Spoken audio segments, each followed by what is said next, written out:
And so I said, how could I take my 10 years of experience and create a product or a framework or a way of working that can benefit multiple people, not just restaurants, not just small businesses, but any larger businesses as well. So the $1 million machine really is that. I think everyone is looking for a $1 million machine to produce revenue, to produce profit, to produce distribution so that we can all live a more balanced life. Even getting a job isn't so safe anymore. Almost got hired by almost got an investment from the former global CRO of Twitter into.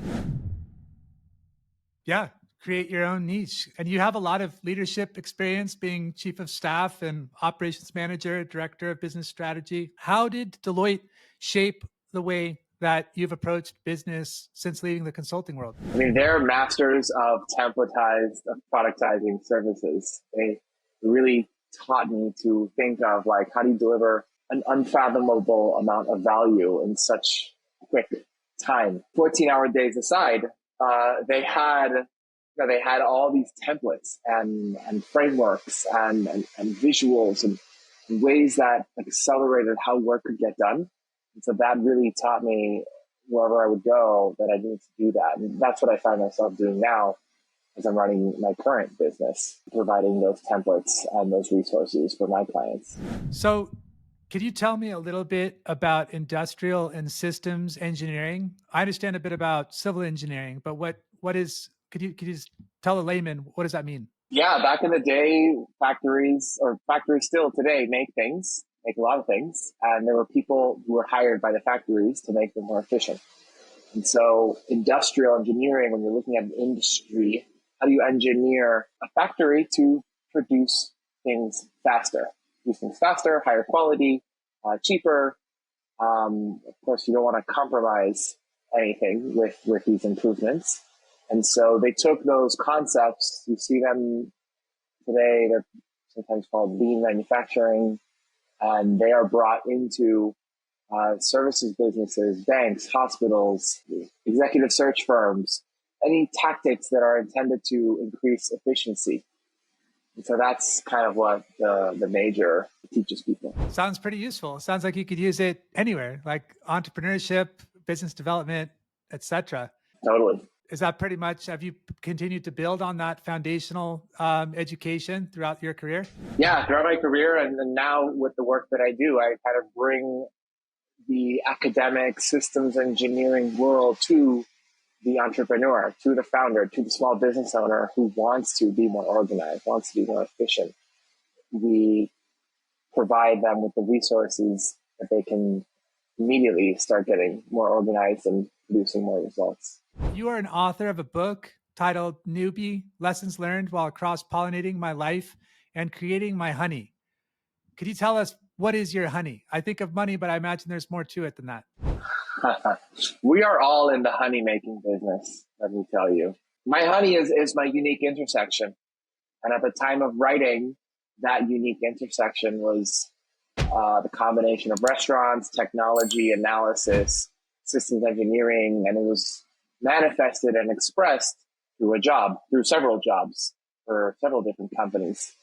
But everyone is in the same business of making honey, making an amazing product, service, job, skill set that is the unique representation of our passions and skills.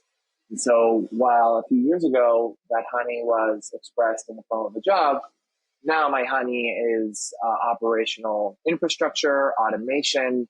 It is a hospitality-driven community experience. It's expressed through the company that I'm building. And so I believe we all get to focus and refine that unique product that we all are offering.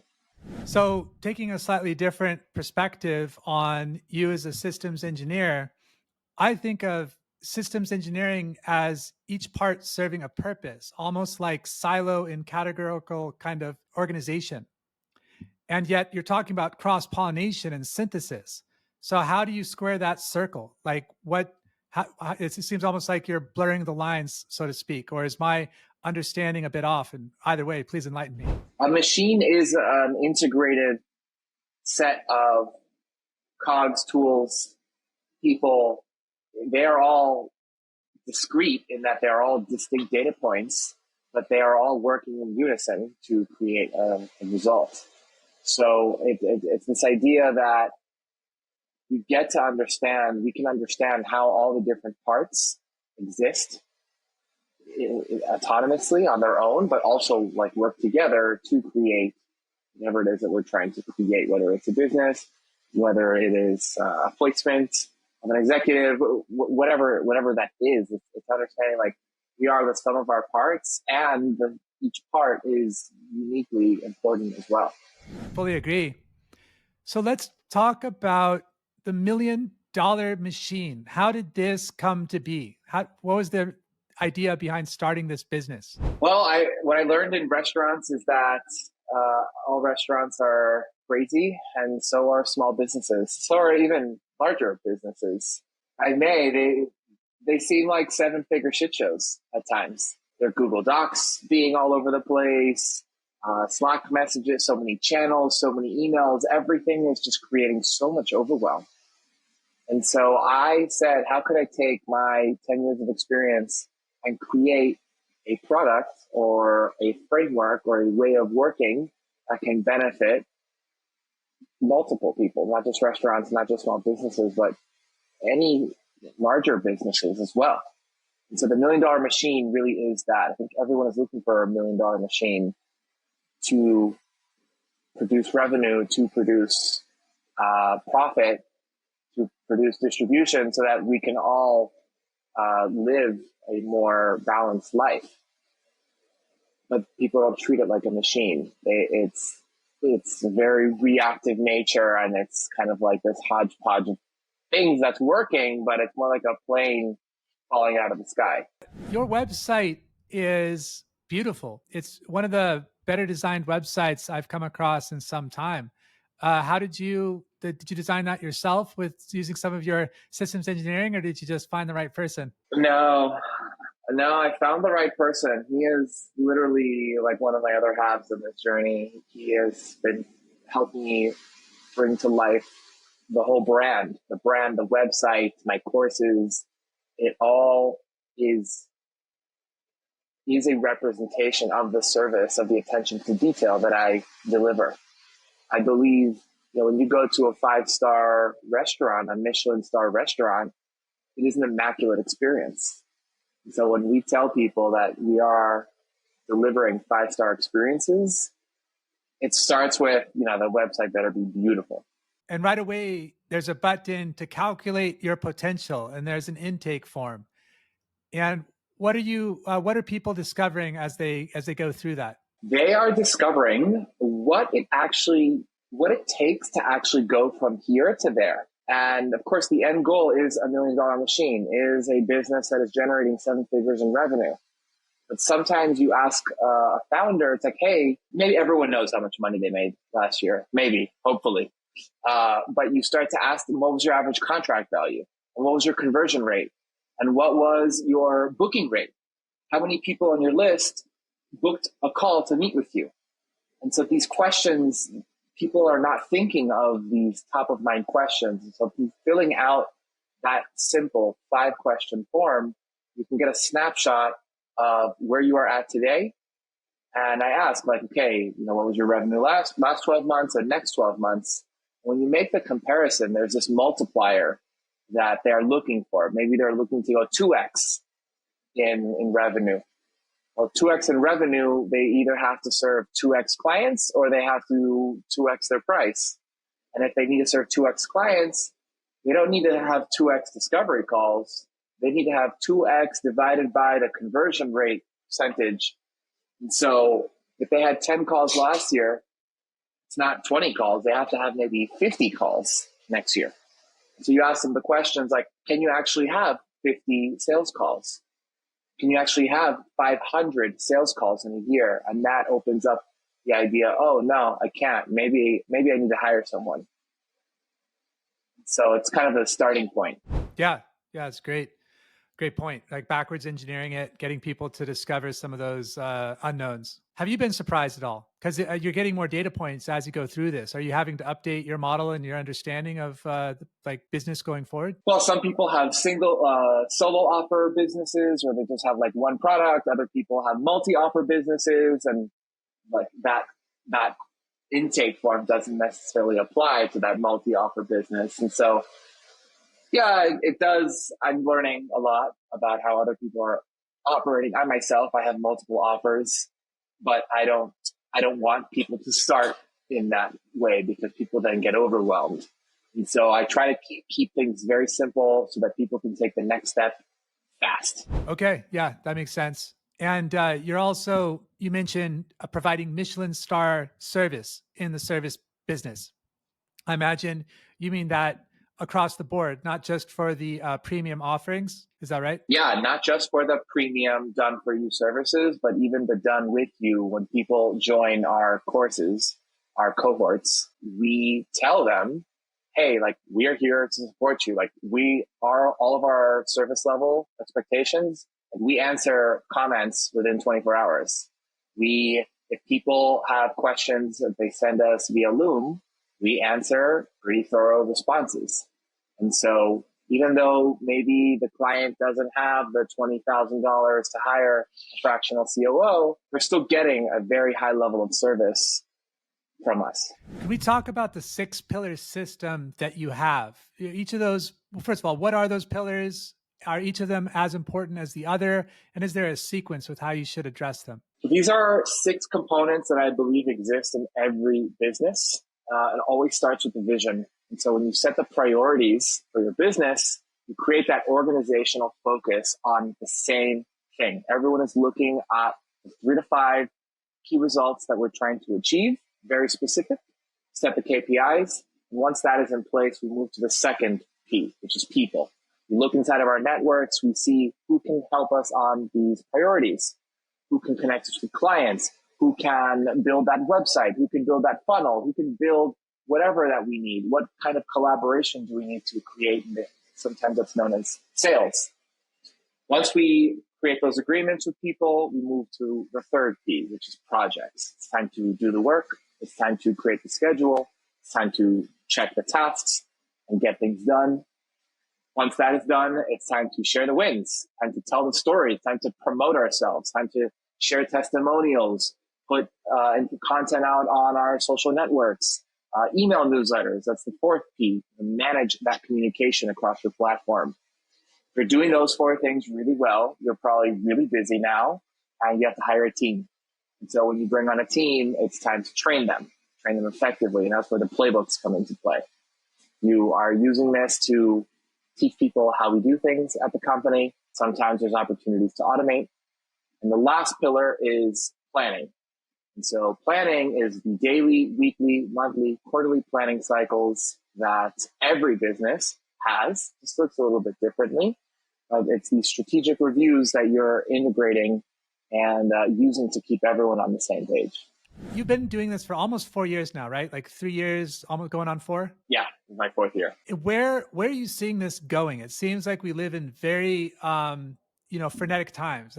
Change is happening across the board. Do you have like 1 to 2 year goals? Do you have a goal to like the end of the decade?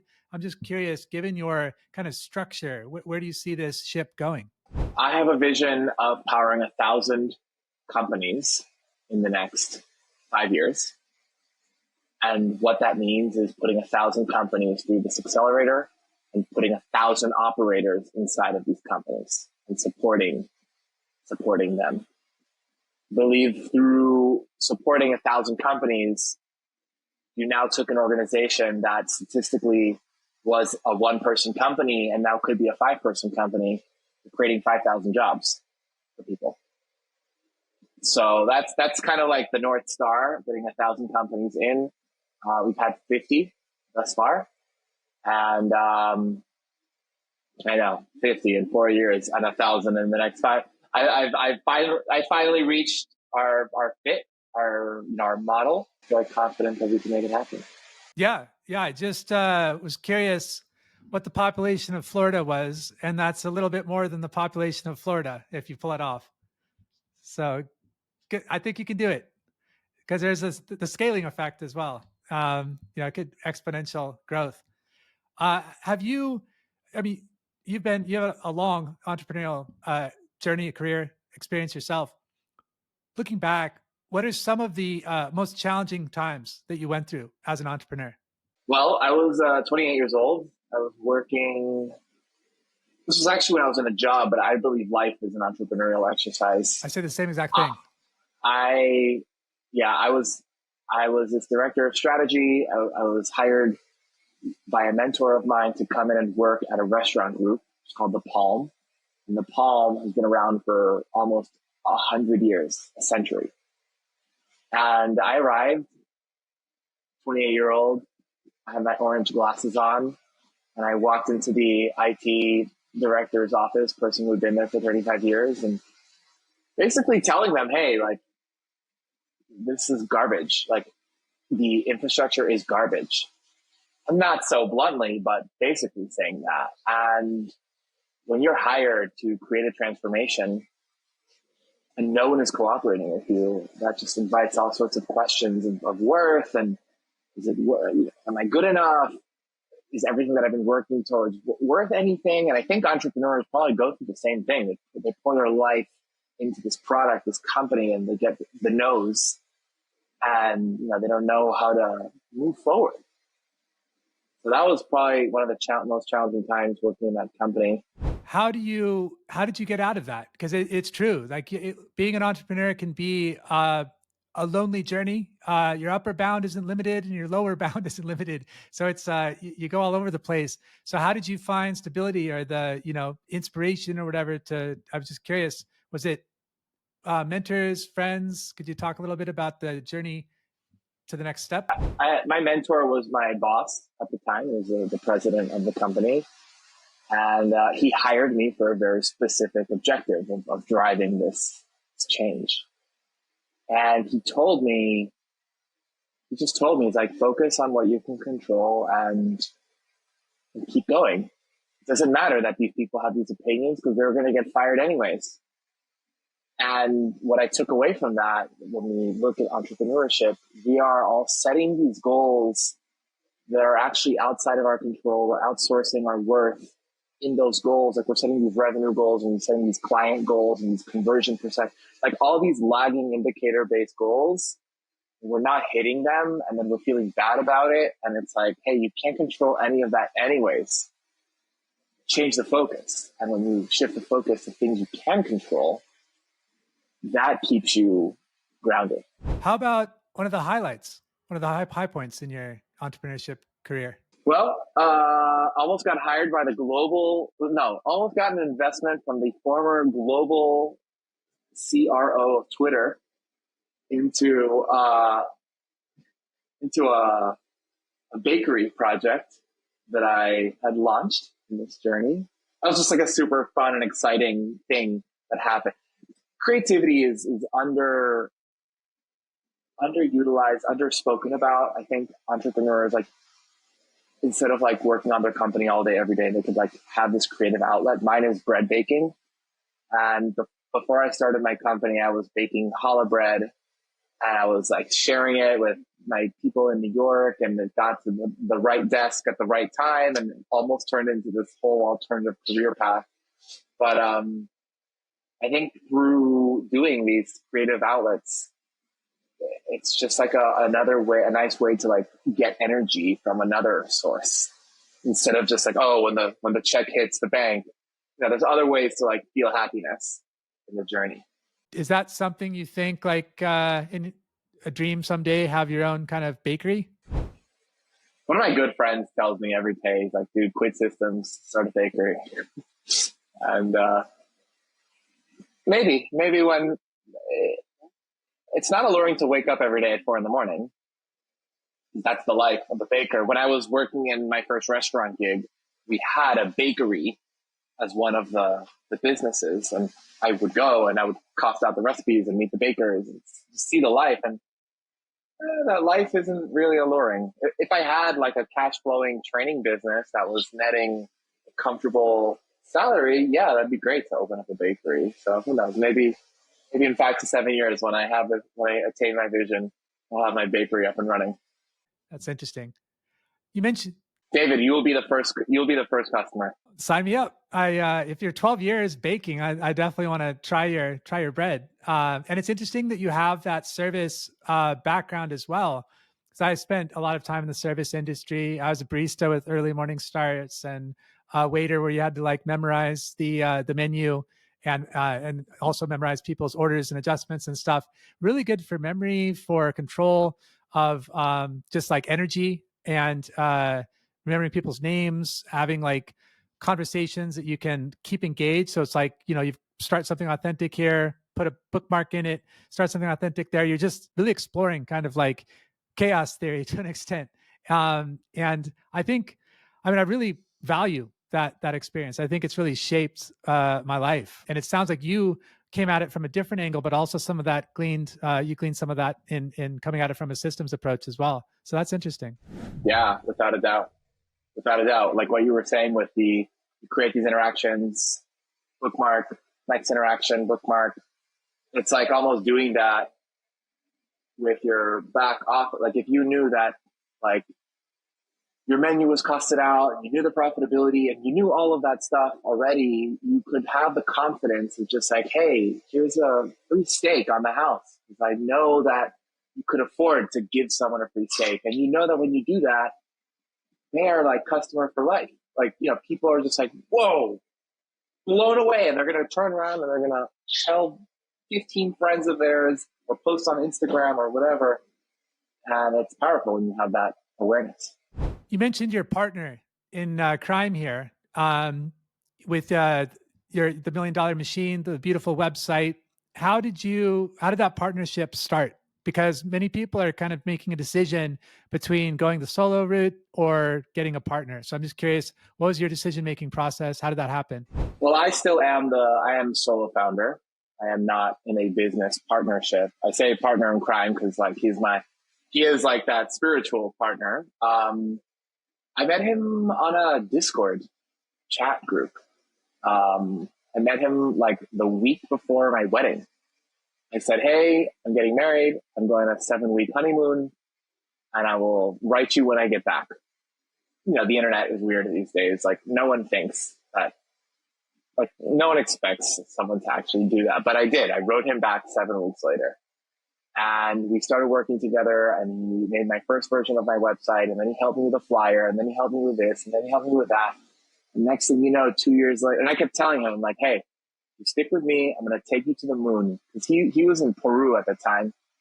And when you work with contractors in South America, they're very appreciative. The cost arbitrage just makes it super accessible to work with them. And through working with him, not only has he been able to deliver amazing work for me, but I have been able to coach him and say, hey, like, these websites are $3,000. This landing page, it's a $2,000 landing page, $2,500 landing page. Like this $600 thing, like that doesn't fly. And it's been amazing to see him also just raise his rates and gain that confidence and grow. And that's what I want for everyone. Like recognize, do that cost analysis of their business and say, oh, like my steak, it's not a $20 steak, it's a $70 steak. And people are going to enjoy it a lot more. It's weird psychology. It really is. Yeah. There's a participatory component to an experience, of course. But I think, at least what I got wrong in the beginning was I thought it was like one way. I thought I was like presenting you with something and that puts a lot of pressure on the presenter. But if I include you in the experience, not only does it take some of the pressure off, but it actually uncaps the growth potential because then you and I are kind of riffing off each other. I'm getting better. So even if this isn't a 10 out of 10 experience, I'm a bit more informed and have more possibility for the next experience. So either way, it's a win-win. I see. I was in tourism until the pandemic. And that's what I saw in tourism as well, is once I started including my clients in the overall process, I grew quicker and it was a lot more fun. Totally. Well, it's like facilitation now. if you see if you go to workshops back in the day, it used to be it was like the person at the front of the room, just like lecturing. And now it's shifting towards like, hey, how does the guide on the side create the space for people to create their own transformation? And there's a time and place for that. Maybe you can't just let people build their own HubSpot CRMs, but you can let them, participate in the dreaming or in the strategy side of things. What would be, I mean, once again, with your experience, and I know you're helping people with this, but high level, I see a lot of people either companies are downsizing or things are happening. People are getting laid off for a variety of reasons. Or they just figure, you know what, I keep seeing these YouTube videos or reading these blogs about people that kind of bet on themselves and started their own venture. So we're seeing a lot more, at least I am seeing a lot more of a trend towards entrepreneurship, either fresh out of school or mid-career. So for those new entrepreneurs, someone that's been in the game a couple decades, what would you tell them? I would tell them that whatever they're doing, it has never been done before. They are a newbie. And lean into that and don't be ashamed of that. I think too many people, like, they start this business and they bring their locked in biases and they bring the should complex into the game. And I've been executive for 20 years. I should be able to close 13 deals in a day. No, they're totally new. It's never been done before. There's no timeline. Just remember that. Be the first thing. And the other thing I'd say is, don't be afraid to ask for help. Maybe that sounds shameless promo, but it doesn't have to be me. Ask someone for help. Hire a coach, hire a consultant, get a mentor. Speak to people who have done these things before, because we could be so right and be alone in being right, or we can be in community of other people that are trying to figure it out together. So are you then thinking of scaling out, hiring people as it makes sense, and kind of creating that the plan and kind of using your own system with that? Totally. I see 6P system becoming a certification program that is used for internal training and then also for external training. There's obviously layers and advanced levels and whatnot, but yeah, I plan to basically build out a team of 10 people that can help me not only attract the customers who want to go in the done with you capacity, but also just fractionally implement these systems and serve as the fractional COOs of these companies. Yeah, that's great. How do you go about creating a certification? Have you started looking into that? No, not yet, but I'm in a community I'm in a community that's associated with lots of different personal brand certification companies. And so, I'm sure when it gets to that point, I'll know who to ask. I just had a call with Credly yesterday, and I was curious. They said, I believe, after 250 or 500 people are in your database, then maybe it makes sense. But they could also retroactively give them accreditation if if you have an email list or some kind of database. Yeah, I'm still really formalizing the full-fledged accreditation. I discovered Credly, I think, through Notion, because Notion has some certification programs. I think Credly was one of the early providers of that. Yeah, it's a good data point to have. So there's something interesting I saw, that there's something sexy about entrepreneurship. Maybe it's the magazine showing the 8-figure, 9-figure startups or something like that. Also, invention, like you mentioned, what you're doing has never been done before. Sometimes for good reason. Sometimes it's the next big thing. So, but then there's also the formal education as well. And I mean, you did engineering that's very rigorous and orderly. So how do you kind of look at these two, um, I guess, like verticals in terms of chaos in entrepreneurship and navigating the chaos, and like a structure, credentialed learning environment? Do you think that they're two separate things? Do you think they exist together? I'm just curious what your thoughts are on that. It's the universe. It's the yin and the yang. It's the visible and the invisible. I think the one doesn't exist without the other. You have structure, and when things are calm, you get bored and you like want to like fuck shit up again, or go ambition, and the ambition creates chaos, and then you streamline that again, and it's kind of like this like flare out and then consolidation. It's just part of like the natural law of the universe, how the universe really works. People think they need to solve the chaos, but there's no solving the chaos. It's just transforming that energy into somewhere else. But then, when you take your Google Drive and your spreadsheets and you put that into a really nice CRM, and it seems ordered, but then you start driving ads to that CRM and you start blasting so many leads and sales calls, and then it becomes crazy again. And then you hire more salespeople, and then it becomes ordered, and then you have to hire.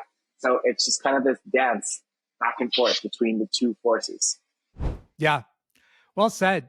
I liken it kind of to I don't know if your service industry, you saw the trays of food that the waiter would bring out to the tables.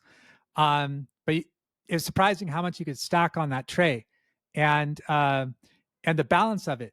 And you just kind of knew like when you needed to tilt it, which direction, so that sauce doesn't spill, etc.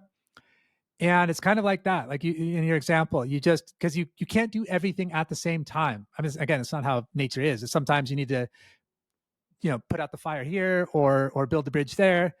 But in so doing, there's a trade-off. There's an expense of resources in one way or the other, and then you have to address that. And then it's probability at the end of the day.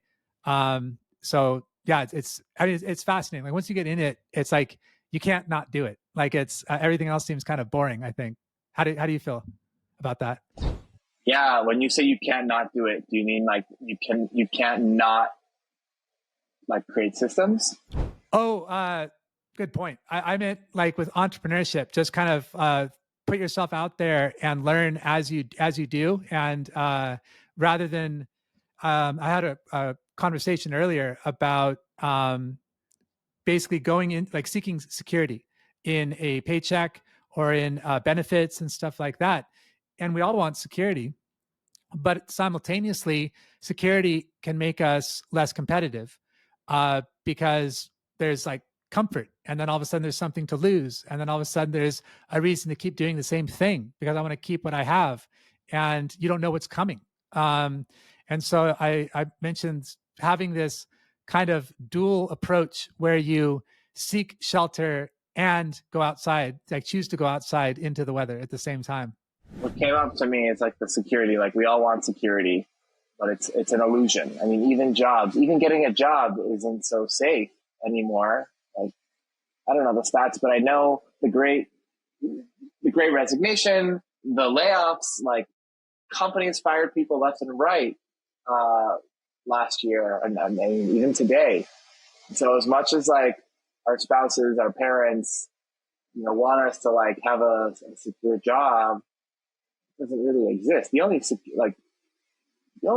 guarantee that we have is that we have health, and we can like build our own autonomy and build our own leverage through acquiring skills and resources and building lists and building autonomy and authority. That's really the most security that you can have. And even then, it's not even guaranteed. Is there anything that we left kind of on the table that you want to highlight in terms of the entrepreneurial journey, as in particular yours, and kind of what you're doing now? No, I think we covered a broad ground. We even covered the spiritual side, the universe, the Yeah. energy. It's not a complete conversation if you don't talk about the universe. Of course. No, I think entrepreneurs, like investors, for the entrepreneurs that are looking for investors and looking for capital, There's this dark side of that, in that investors are trying to force an outcome in such a limited time, and so they only give you a runway of 3 months, 6 months, whatever it is. The bootstrappers can take a lesson from that, because that same sense of urgency is what's going to drive you to ask the questions that will challenge how you're doing things. Like, if you are not trying to improve, not by 1% every day, but by 6%, 10% every day, or not asking those questions, then you are leaving not money on the table, you're leaving just potential on the table, potential for jobs, for growth, for impact. And so people get to ask these questions. 10% growth every day. And it doesn't mean revenue. It could also mean efficiency. It could also mean cutting hours. It could, just really radically focusing on how can things be better. And I think that's what Steve Jobs was amazing at. So that's my wish for everyone listening.